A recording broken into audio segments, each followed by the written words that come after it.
ओम नमो शिवाय। शिव पुराण पहला अध्याय। सूत जी द्वारा शिव पुराण की महिमा का वर्णन। श्री शौनक जी ने पूछा, महाज्ञानी सूत जी, आप संपूर्ण सिद्धांतों के ज्ञाता हैं। कृपया मुझसे पुराणों के सार का वर्णन करें। ज्ञान और वैराग्य सहित भक्ति से प्राप्त विवेक की बुद्धि कैसे होती है, तथा साधु पुरुष कैसे अपना काम, क्रोध आदि विकारों का निवारण करते हैं। इस कलयुग में सभी जीव आसुरी स्वभाव के हो गए हैं। अतः कृपा करके मुझे ऐसा साधन बताइए जो कल्याणकारी एवं मंगलकारी हो तथा पवित्रता के लिए हो। प्रभु, वह ऐसा साधन हो जिससे मनुष्य को की शुद्धि हो जाए और उस निर्मल हृदय वाले पुरुष को सदैव के लिए शिव की प्राप्ति हो जाए। श्री सूत जी ने उत्तर दिया, सौनक जी, आप धन्य हैं, क्योंकि आपके मन में पुराण कथा को सुनने के लिए अपार प्रेम व लालसा है। इसलिए मैं तुम्हें परम उत्तम शास्त्र की कथा सुनाता हूँ। वह संपूर्ण सिद्धांत से संपन्न, भक्ति को पढ़ने वाला तथा शिव जी को संतुष्ट करने वाला अमृत के समान दिव्य शास्त्र है शिव पुराण। इसका पूर्व काल में शिव जी ने ही प्रवचन किया था। गुरुदेव व्यास ने सनत कुमार मुनि का उपदेश पाकर आदर पूर्वक इस पुराण की रचना की है। यह पुराण कलयुग में मनुष्य के हित का परम साधन है। शिव पुराण परम उत्तम शास्त्र है। इस पृथ्वी लोक में सभी मनुष्यों को भगवान शिव के विशाल स्वरूप को समझना चाहिए। इसे पढ़ना एवं सुनना सर्व साधन है। यह मनोवांछित फलों को देने वाला है। इससे मनुष्य निष्पाप हो जाता है तथा इस लोक में सभी सुखों को भोग करके अंत में शिवलोक की प्राप्त करता है। शिव पुराण में 24,000 श्लोक हैं, जिसमें 7 संहिताएं हैं। शिव पुराण परम ब्रह्म परमात्मा के समान गति प्रदान करने वाला है। मनुष्यों को पूरी भक्ति एवं संयम पूर्वक इसे सुनना चाहिए।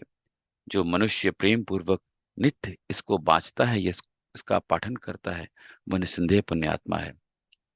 भगवान शिव उस विद्वान पुरुष पर प्रसन्न होकर उसे अपना धाम प्रदान करते हैं। प्रतिदिन आदर पूर्वक शिव पुराण का पूजन करने वाले मनुष्य संसार में संपूर्ण भोगों को भोग कर भगवान शिव को पद को प्राप्त करते हैं। वह सदा सुखी रहते हैं। शिव पुराण में भगवान शिव का सर्वस्व है।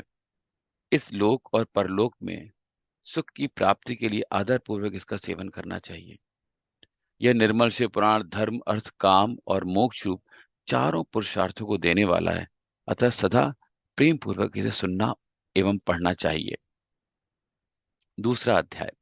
देवराज को शिवलोक की प्राप्ति, चंचला का संसार से वैराग्य। श्री शौनक जी ने कहा, आप धन्य हैं सूत जी, आप परमार्थ तत्व के ज्ञाता हैं। आपने हम पर कृपा करके हमें यह अद्भुत और दिव्य कथा सुनाई है। भूतल पर इस कथा के समान कल्याण का कोई और साधन नहीं है। आपकी कृपा से यह बात हमने समझ ली है।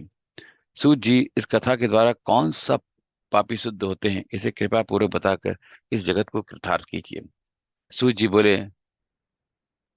मुने, जो मनुष्य पाप, दुराचार तथा काम, क्रोध, मद, लोभ में निरंतर डूबे रहते हैं, वो भी शिव पुराण पढ़ने अथवा सुनने से शुद्ध हो जाते हैं तथा उनके पापों का पूर्णतः नाश हो जाता है। इस विषय में मैं तुम्हें कथा सुनाता हूँ। देवराज ब्राह्मण की कथा।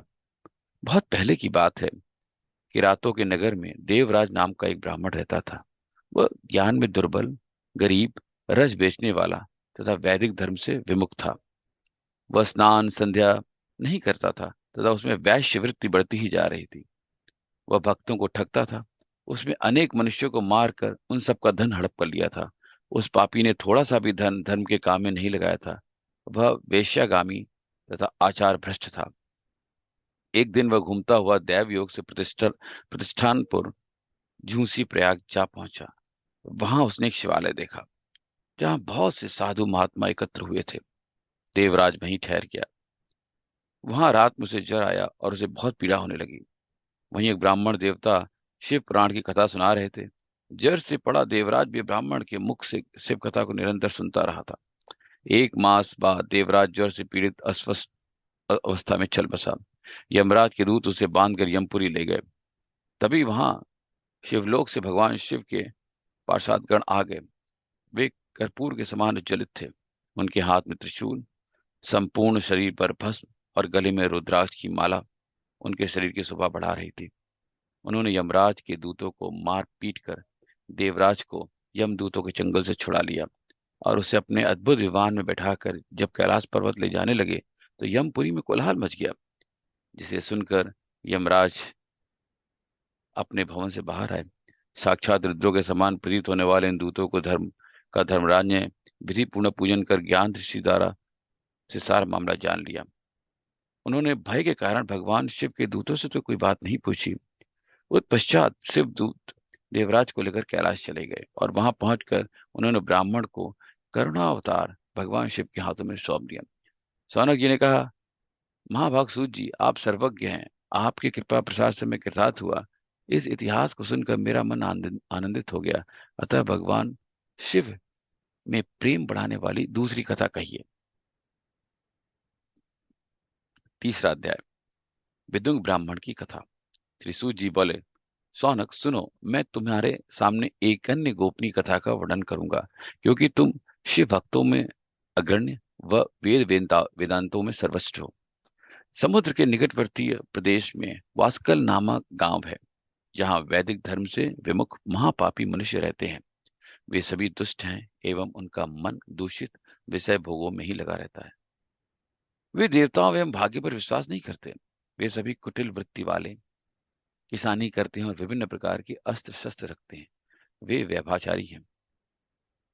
वे इस बात से पूर्णतः अनजान है कि ज्ञान, वैराग्य तथा सद्धर्म ही मनुष्य के लिए पुरुषार्थ है। वे सभी पशु बुद्धि हैं। अन्य समुदाय के लोग भी उन्हीं की तरह बुरे विचार रखने वाले, धर्म से विमुख हैं। वे नित्य को कर्म में लगे रहते एवं सदा विषय भोगों में डूबे रहते हैं। वहां की स्त्रियां भी बुरे